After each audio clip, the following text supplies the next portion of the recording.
할렐루야. 오늘도 복된 귀한 예배의 자리에 오신 여러분들을 환영합니다. 토요일 매일 예배, 오늘 하나님의 임재 앞으로 나아가겠습니다. 기도하시겠습니다. 하나님 감사합니다. 오늘도 우리에게 말씀하여 주십시오. 임재하여 주십시오. 또 주님의 손으로 우리를 만져주셔서 하나님 시련으로 가득 찬 이 세상을 걸어갈 때 하나님 우리와 동행하시는 주님의 그 놀라우신 은혜를 날마다 경험케 하여 주시고 사망의 음침한 골짜기 같은 인생의 길을 주님의 힘으로 넉넉히 승리하며 걸어가는 우리의 인생이 될 수 있도록 인도하여 주옵소서. 감사를 드리며 예수님 이름으로 기도하옵나이다. 아멘.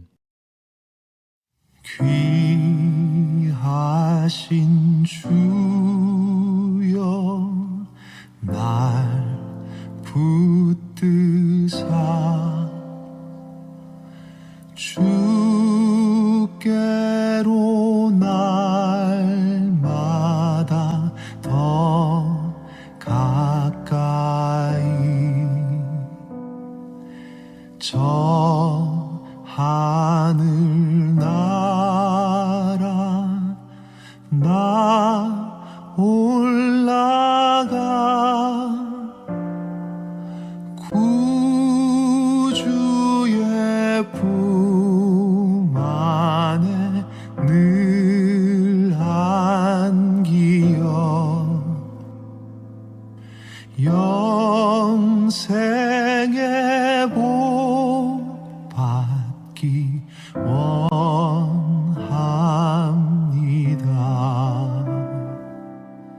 봉헌할 물건 나 없어도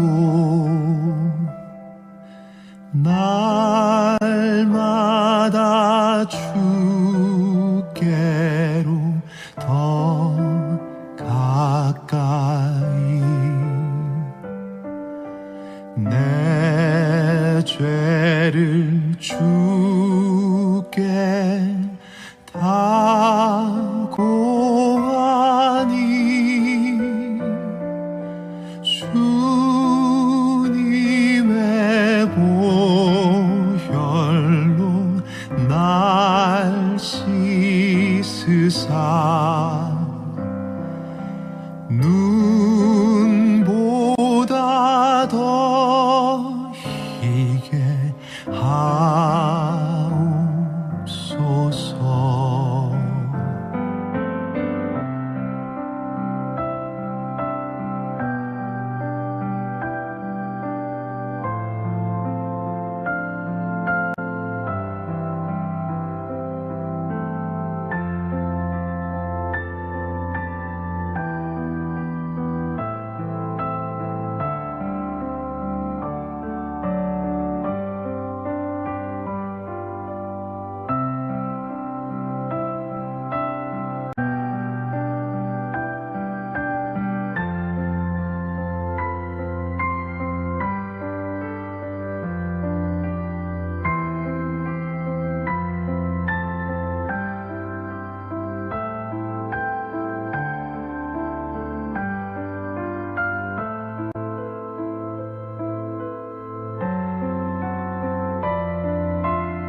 이 세상 내가 살 동안에 주께로 날마다 더 가까이 저 배는 천국 나 들어가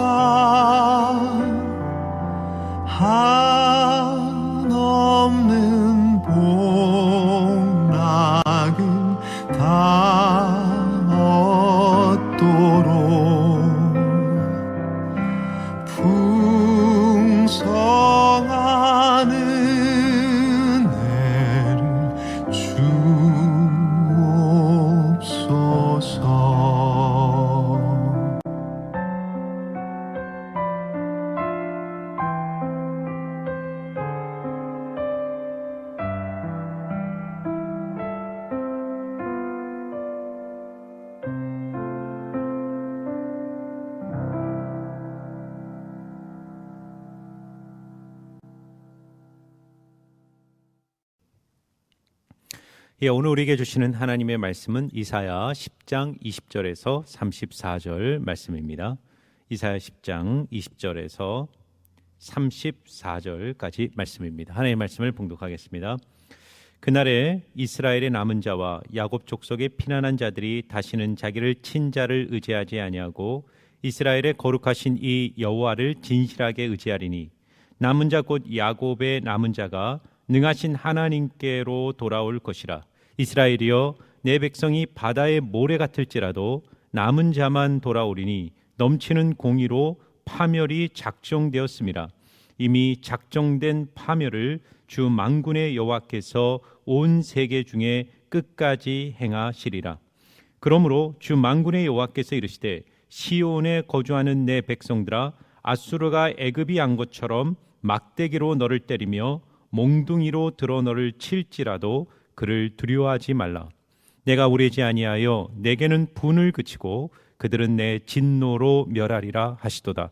만군의 여호와께서 채찍을 들어 그를 치시되 오랫바위에서 미디안을 쳐 죽이신 것 같이 하실 것이며 막대기를 드시되 바다를 향하여 애굽에서 하신 것 같이 하실 것이라. 그날에 그의 무거운 짐이 내 어깨에서 떠나고 그의 멍에가 내 목에서 벗어지되 기름진 까닭에 멍에가 부러지리라. 그가 이앗에 이르러 미그론을 지나 믹마스에 그의 장비를 두고 산을 넘어 게바에서 유숙하며 라마는 떨고 사울의 기브아는 도망하도다. 딸 갈리마 큰 소리로 외칠지어다. 라이사야 자세히 들을지어다. 가련하다 너 아나도시오. 맘메나는 피난하며 게빔 주민은 도망하도다. 아직 이날에 그가 노베서 쉬고 딸 시온산 곧 예루살렘 산을 향하여 그 손을 흔들리로다. 보라, 주 만군의 여호와께서 형력한 위력으로 그 가지를 꺾으시리니 그 장대한 자가 지킬 것이요 그 높은 자가 낮아질 것이며 새로 그 빽빽한 숲을 베시리니 레바논이 권능 있는 자에게 배임을 당하리라. 아멘. 예, 우리가 계속해서 이사야 말씀을 나누고 있습니다. 저희가 요즘 그 예수님을 경험하는 성경 통독을 하고 있습니다. 아마 이 성경 통독을 하면서 지금 저희가 여호수아, 사사기, 이제 룻기 이렇게 진행되고 있는데요. 이 구약을 읽으면서 많은 분들이 느끼는 혼란이 있습니다. 그것은 뭐냐면 신약에 나타난 하나님, 신약에 나타난 하나님은 자비롭고 은혜롭고 용서하시고 긍휼히 여기시는 그런 하나님의 모습인데 구약에 나타나는 하나님은 너무나 무섭다는 것입니다. 특별히 이사야와 같은 이 예언서들을 읽어보면 우상 숭배하고 불순종하는 이스라엘들을 절대로 용서하지 아니하시는, 그리고 심판하시고 징계하시고 진멸하시는 하나님의 모습이 나타나죠. 주변에 있는 아수르나 바벨론이라 주변의 강대국들을 몽둥이로 사용하셔서 사정없이 당신의 백성들을 징계하시는 무서운 하나님을 만나게 됩니다. 그래서 여러분, 그 초대교회 때 우리 이제 이거는 교회사의 하나의 역사적 사실인데요. 이 성경 66권이 어떻게 이렇게 만들어지게 되느냐? 물론 이제 하나님이 기록하신 거고요. 2000년의 역사 속에서 40명의 저자들이 서로 각기 다른 장소와 공간 속에서 각자가 이 성경을 썼습니다. 그런데 초대교회가 이 흩어져 있던 수많은 성경들, 이 66권 외에도 그 소위 외경이라 그러고요, 또 위경이라 그러는데요. 그 당시에 성경처럼 간주되던 많은 책들이 있었습니다. 근데 초대교회가 부랴부랴 하나님이 정말 권위를 가지고 인정하시는 하나님의 말씀이 무엇인가를 결정하고 그 성경 66권을 확정하는 과정을 겪게 되는데 그것을 정경화 과정이라고 합니다. 이 성경을 정경화시키는 과정이 왜 만들어지게 됐냐면 초대교회 때 마르시온이라는 이단이 있었습니다. 이 이단은 구약의 하나님은 열등한 하나님이다. 진짜 하나님은 신약의 하나님, 자비롭고 은혜롭고 용서하시고 무한한 사랑을 가지신 신약의 하나님만이 진짜 하나님이고 구약의 하나님은 열등한 하나님, 가짜 하나님이다라고 하면서 이 마르시온이 구약 성경은 참된 성경이 아니다라고 말합니다. 심지어 신약 성경 중에도 야고보서와 같은 이런 말씀들, 이런 것들은 진짜 성경이 아니다라고 하면서 자기가 먼저 그 이단이, 마르시온이라는 이단이 그 성경의 진짜 성경을 자기가 확정하는 일들이 막 초대교회 안에 일어난 것입니다. 그래서 초대교회 그 교부들과 그 위대한 지도자들이 모여서 참된 이 마르시온을 대적하기 위해서 참된 성경을 확정하는 이 정경화 작업을 갖게 된 것이죠. 자, 그런데 여러분, 이것이 이제 사실 오늘 구약을 읽는 많은 성도님들도 그런 느낌을 갖죠. 뭐 가나안 땅에 들어가면 모조리 진멸해라. 그리고 우상 숭배하고 범죄하면 하나님께서 어김없이 그때그때마다 징계하시고 심판하겠다라고 선지자를 보내서 예언하시는 그런 하나님을 볼 때, 구약의 하나님과 신약의 하나님은 다른 하나님이 아닌가? 그런데 여러분, 그것은 오해라는 것이죠. 왜 구약의 하나님은 심판과 징계와 형벌을 내리시는 하나님으로 비춰지고 그렇게 보일까요? 그 이유가 있습니다. 오늘 본문을 통해 그 해답을 찾을 수 있죠. 자, 첫 번째, 참 사랑은 징계를 통해서 드러난다는 것입니다. 참 사랑은 징계를 통해서 나타난다. 먼저 이것을 정리해야 됩니다. 구약은 주로 하나님의 징계에 포커싱이 있고 신약은 예수님의 용서와 자비와 긍휼의 포커싱이 있습니다. 왜 그런 차이가 있을까요? 구약의 하나님은 징계하시고 신약의 하나님은 용서하고 사랑만 하나님이다? 그렇지가 않습니다. 똑같이 징계하시고 똑같이 용서하시는 하나님입니다. 구약도 징계하시지만 동시에 용서하시고 신약도 징계하시지만 동시에 용서하고 사랑하는 겁니다. 그런데 차이점이 어디서 있을까요? 신약을 살아가는 우리들에게 더 많은 하나님의 긍휼과 자비와 은혜가 드러나고 있는 이유는 뭐냐면 우리가 받아야 될 징계와 심판과 저주를 하나님이 그 아들 예수 그리스도에게 십자가의 죽음을 통해 모두 쏟아버리셨기 때문이에요. 그래서 신약을 사는 성도들은 예수 그리스도를 믿고 의지할 때 하나님의 무한한 긍휼과 사랑을 받게 되는 것이죠. 구약에도 물론 하나님의 긍휼과 자비가 있지만 아직 예수 그리스도께서 이 땅에 오시지 않았기 때문에 그들에게는 더 많은 진노와 심판과 징계의 메시지가 전해졌던 것이죠. 자, 이런 관점에서 오늘 본문을 이해하면요, 이런 이사야에서 나타나는 참 하나님, 하나님의 모습, 징계하시는 하나님, 그러나 그 징계하신 하나님은 참 사랑의 하나님이라는 사실을 우리가 반드시 기억해야 됩니다. 여러분, 사랑이 뭐라고 생각하십니까? 사랑은 그냥 덮어주고 용서해 주는 것이 사랑이 아닙니다. 여러분, 부모가 자녀를 정말로 사랑한다는 것은 어떤 것일까요? 여러분, 오늘 이 시대 잘못된 부모의 사랑은 두 가지죠. 자녀를 학대하거나 또 하나는 자녀를 과잉 보호하는 것입니다. 많은 부모들이 자녀를 망치는 것은 학대함을 통해서도 자녀를 망치지만 더 많은 경우는 자녀를 과잉 보호하기 때문에 자신의 자녀들을 망치는 부모들이 많이 있습니다. 자녀를 참으로 사랑하는 부모는 잘못된 자녀의 죄를 무조건 덮어주고 용서하고 옹호하는 것이 아니라 반드시 매를 드는 것이죠.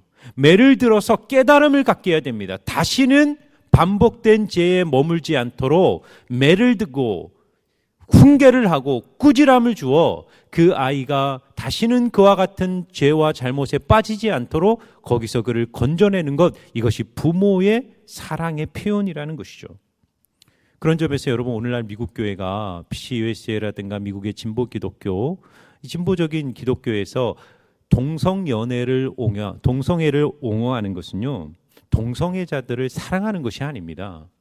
우리는 그들을 사랑한다. 그들의 인권을 위해서, 그들을 정말 위해서 우리가 그렇게 동성애를 지지한다라고 말하는 것은 사실은 실상을 보면 동성애자들을 사랑하는 것이 아닙니다.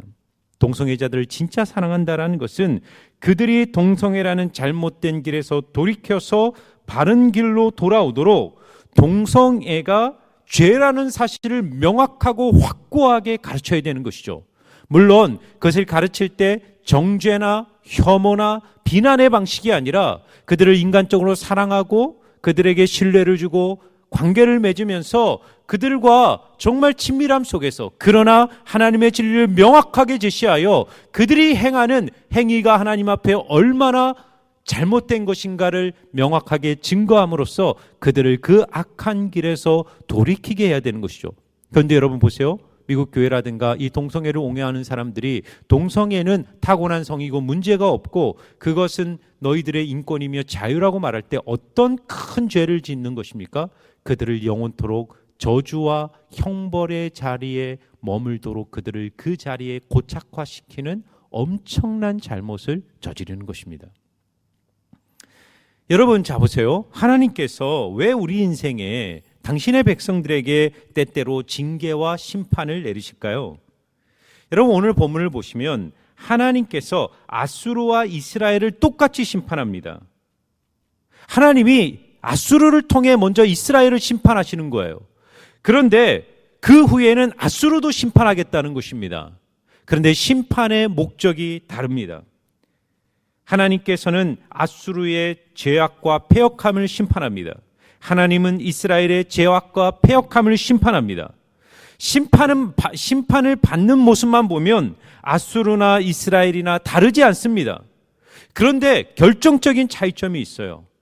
아수르를 향한 하나님의 심판은 파멸을 목적으로 하고 있고 이스라엘을 향한 하나님의 심판은 변화와 갱신을 목적으로 하고 있다는 거예요. 하나님은 당신의 자녀들이 하나님의 마음을 깨닫고 변화되기 위하여 심판을 내리는 거예요. 그래서 그 심판의 과정을 통해 깨달음을 얻고 회개를 통해 남은 자들, 이제 이 구약에 계속 나오는 중요한 사상이 남은 자들, 하나님이 심판 중에도 남은 자들을 세우신다, 구별하신다라는 사상인데요. 반드시 이 심판의 과정을 통해서 변화되고 깨달아서 하나님께로 돌아오는 남은 자들을 주님께서 세우시겠다는 거예요. 여러분 보세요. 팔레스타인 주변에 하나님의 백성 이스라엘 주변에 끊임없는 강대국들이 일어났어요. 모압, 암몬, 블레셋, 에돔, 아수르, 바벨론, 아시리아, 헬라, 로마, 끊임없는 강대국들이 일어났지만 그 모든 강대국들은 결국 그들의 교만과 패역함 속에서 모두가 예외 없이 하나님의 심판을 받아 그 제국들은 하나도 예외 없이 모두 무너졌어요. 그러나 20절과 21절, 20절에서 23절을 보시면요, 하나님은요 이스라엘을 징계하시고 심판하지만 오늘까지도 하나님의 백성 이스라엘들은 건재하며 이 역사를 이어오고 있습니다. 자, 20절에서 23절 한번 볼까요? 그날에 이스라엘의 남은 자와 야곱 족속의 피난한 자들이 다시는 자기를 친자를 의지하지 아니하고 이스라엘의 거룩하신 이 여호와를 진실하게 의지하리라 말합니다. 그날이라는 것은 하나님의 심판의 날 이후입니다. 하나님이 징계하시는 날에 어떤 일이 벌어집니까? 아수르라든가 바벨론이라든가 이방 제국에 하나님의 심판이 쏟아질 때 그것은 멸망과 파멸의 날이었어요. 그러나 당신의 백성인 이스라엘을 향하여 하나님이 심판할 때 그 날은 파멸의 날이 아니라 깨달음과 각성과 변화의 날이에요. 그래서 여러분 그 20절을 보면요, 그날 그 심판의 날에 이스라엘의 남은 자들, 야곱 족속의 피난한 자들이 뭐라고 말합니까? 이제는 다시는 자기를 친자, 이 아수르라는 것이죠. 그전에는 아수르를 붙들고 바벨론을 의지하고 세상의 우상을 의지하면서 그들이 마치 자신들의 인생의 위로와 소망과 정말 자신들의 안식처가 될 것이라고 생각했던 그들이 오히려 자신들을 칠 때 그들은 깨닫는 거예요. 내가 다시는 이 세상의 것을 의지하지 아니하고 이스라엘의 거룩하신 이 여호와를 진실하게 의지하리라 고백하는 거예요. 그래서 21절을 보십시오. 남은 자 곧 야곱의 남은 자가 능하신 하나님께로 돌아올 것이라 라고 말합니다. 그렇습니다. 하나님의 심판을 통과하여 깨달음과 변화와 각성을 가진 자들이 하나님께로 돌아오는 일들이 일어난다는 거예요. 22절과 23절도 읽어볼까요? 이스라엘이여 내 백성이 바다의 모래와 같을지라도 남은 자만 돌아오리니 넘치는 공의로 파멸이 작정되었습니다. 이미 작정된 파멸을 주 만군의 여호와께서 온 세계 중에 끝까지 행하시리라. 보십시오. 하나님의 작정된 파멸, 온 세계와 열강과 제국과 하나님을 대적한 세상을 향한 하나님의 작정된 파멸이 세상 끝날까지 분명히 이루어질 것이라고 말하면서 그 하나님의 파멸을 향한 심판 중에서도 하나님의 작정된, 하나님의 남겨놓은 자들, 하나님의 예비한 자들, 야곱의 남은 자들은 반드시 하나님께로 돌아올 것이라고 약속하고 있는 거예요. 사랑하는 여러분, 이것이 성도의 소망입니다. 여러분 자신의 백성을 향한 하나님의 회초리는 절대로 당신의 자녀들을 파멸과 멸망으로 인도하지 않습니다. 깨닫고 각성하고 변화되고 갱신하여 다시 하나님께로 돌아오라는 사랑의 회초리라는 것이죠. 여러분 가끔 부모님들이 자녀를 학대할 때가 있고요. 부모님들이 사랑으로 자녀들을 양육한다고 했을 때도 인간의 분노라든가 감정이 섞여서 사고가 일어날 때가 있습니다. 그리고 부모님의 체벌이 항상 자녀들을 바른 길로 인도하는 것은 아닙니다. 부모님들의 과보가 자녀를 망치기도 하고요. 부모님의 어떤 징계나 체벌이 자녀들에게 상처와 아픔을 줄 때가 있습니다. 그러나 여러분, 우리의 하늘 아버지 하나님은요, 우리를 정확하게 알고 계세요. 그분은 한 채의 오차도 없이, 한 채의 실수도 없이 그 시련과 고난을 통해 우리에게 깨달음을 주시고 변화를 주셔서 우리가 하나님께로 돌아올 수 있도록 하시는 것입니다. 그래서 여러분, 저도 그렇고 여러분들 인생을 살면서 고난과 시련을 당할 때 정말 위로가 되는 말씀이 있어요. 고린도전서 10장 31절 말씀인데요. 사람이 감당할 시험 밖에는 너희에게 당한 것이 없나니 오직 하나님은 미쁘사 너희가 감당하지 못할 시험 당함을 허락하지 아니하시고 시험 당할 즈음에 또한 피할 길을 내사 너희로 능히 감당하게 하시느니라. 고린도전서 10장 13절 말씀입니다. 하나님이 우리 인생에 깨달음과 변화와 각성을 주시고 우리로 남은 자가 되어 하나님께 돌아오게 하시기 위하여 우리 인생에 많은 시험을 주시는데 반드시 하나님은 우리가 감당할 수 있는 시험만을 주신다는 거예요. 하나님은 미쁘시고 의로우고 하나님은 정확하게 우리를 알고 계시기에 우리가 감당할 시험을 주셔서 그 시험을 통해 우리를 변화시키시고 새롭게 하시고 또 우리가 시험을 당해 넘어질 즈음에는 언제든지 피할 길을 내셔서, 이때 피할 길이란 것은 우회의 도로가 아니라 그 시험을 관통하는 도로입니다. 이 피할 길이 뭘까요? 여러분, 우리 인생에 시험이 오고 시련이 오면요, 우리가 좌절해서 쓰러집니다. 인간이니까요. 질그릇이니까. 코로나라는 이 시간이 길어지면 길어질수록 우리의 마음은 힘들어지고 어려워질 수밖에 없습니다. 그래서 그 안에서 쓰러지고 좌절하죠. 그런데 하나님이 피할 길을 어떻게 내냐면 그 시련을 거둬가시는 것이 아니라 그 시련을 관통하는 길 가운데 우리와 동행하시는 것이요. 사망의 음침한 골짜기를 다닐지라도 해를 두려워하지 않은 것은 주께서 나와 함께 하심이라. 주의 지팡이와 막대기가 나를 안위하시나이다. 하나님이 함께 하심으로 이 고난을 관통하는 이 길을 넉넉히 이겨서 마침내 우리의 마음과 인격을 변화시키고 하나님의 사람으로 우리를 세워내시는 것입니다. 그러므로 여러분, 시련과 고난을 당할 때 우리는 먼저 고난을 주목하기보다 하나님의 사랑을 기억해야 합니다. 지금 하나님께서 나를 사랑하셔서 이 고난을 주셨다고 생각하셔야 돼요. 내가 깨닫고 변화되어야 하고 진정으로 하나님의 복이 되는 인생이 되기 위하여 오늘 내가 돌이켜야 될 인생의 죄가 무엇인지를 깨닫고 다시 하나님께로 돌아가는 거룩한 결단이 우리 안에 있어야 하는 것입니다. 두 번째는요, 참사랑은 공의로 모든 것을 바로잡는다는 것입니다. 참사랑은 공의로 모든 것을 바로잡는다.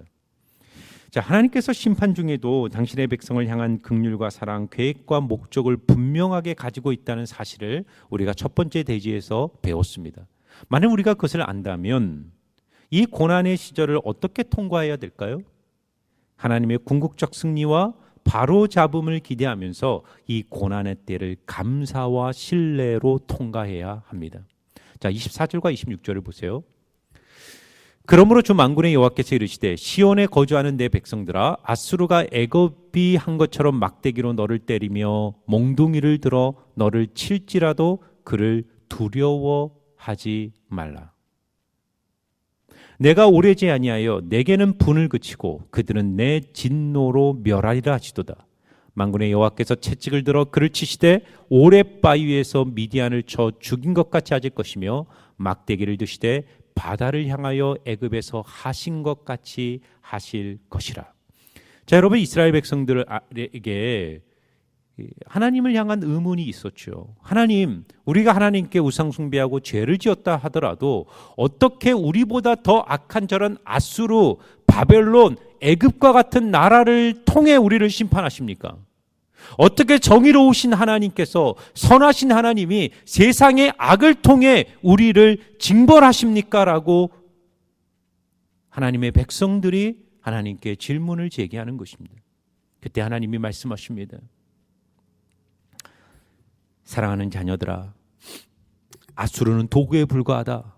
아수르는 몽둥이에 불과하다. 그러나 때가 되면 내가 반드시 아수르와 애굽과 바벨론을 심판하고 징계할 것이고 모든 것을 바로잡을 것이다.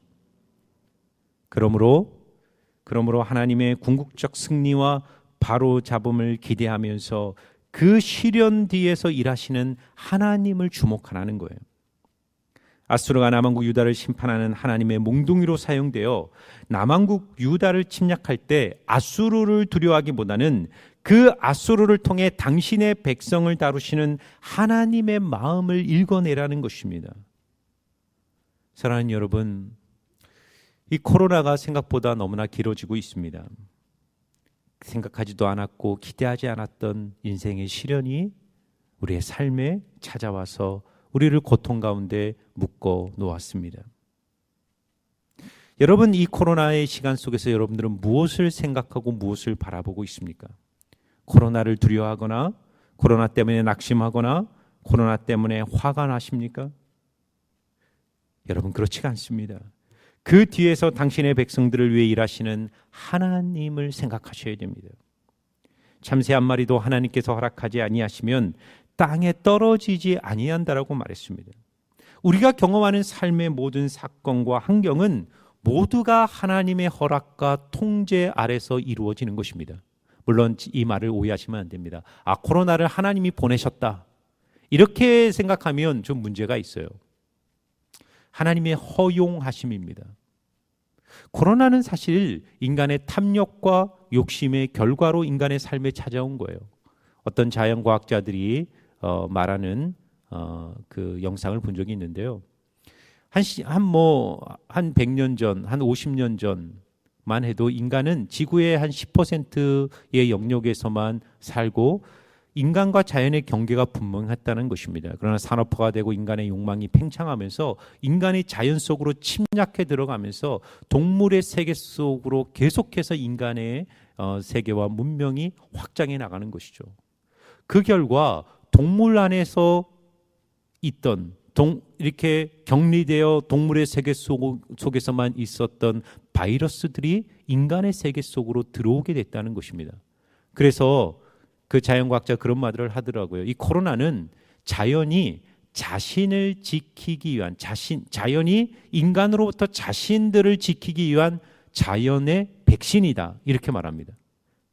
그냥 인간의 세계, 이게 좀 역설적인 표현이잖아요. 자연의 세계, 동물의 세계, 자연의 세계 입장에서는 자꾸만 자신들의 삶에 들어와 자신들을 파괴하고 자신들에게 고통을 주는 인간들을 막아내기 위한 백신, 그것으로 코로나 바이러스가 인간의 사회에 퍼지게 되었다, 그런 이야기를 하는 것을 들은 적이 있습니다. 그렇습니다. 결국 인간이 만든 탐욕과 욕망이 이 자연을 파괴하고 인간의 삶에 고통과 아픔을 가져온 것이죠. 그러나 하나님은 이런 상황까지도 다 알고 계시고 지배하고 계십니다. 그분은 이 코로나라는 상황을 통해 당신의 백성을 훈련하고 연단하십니다. 그러므로 코로나를 두려워하기보다 그 뒤에 계신 하나님을 향한 마음을 깨달아야 합니다. 그리고 돌이켜야 합니다. 세상을 의지하던 마음을 버리고 하나님 한 분만을 의지해야 하는 것입니다. 그러면 때가 되면 반드시 하나님께서 모든 것을 바로잡아요. 하나님의 때가 되면 아수르를 징계하고 바벨론을 징계하고 당신의 백성들을 다시 회복시키시는 것처럼 하나님은 반드시 때가 되면 우리의 삶에 찾아온 시련과 고난을 거두어 가시고 하나님의 백성들의 삶의 회복과 치유를 허락하시는 것입니다.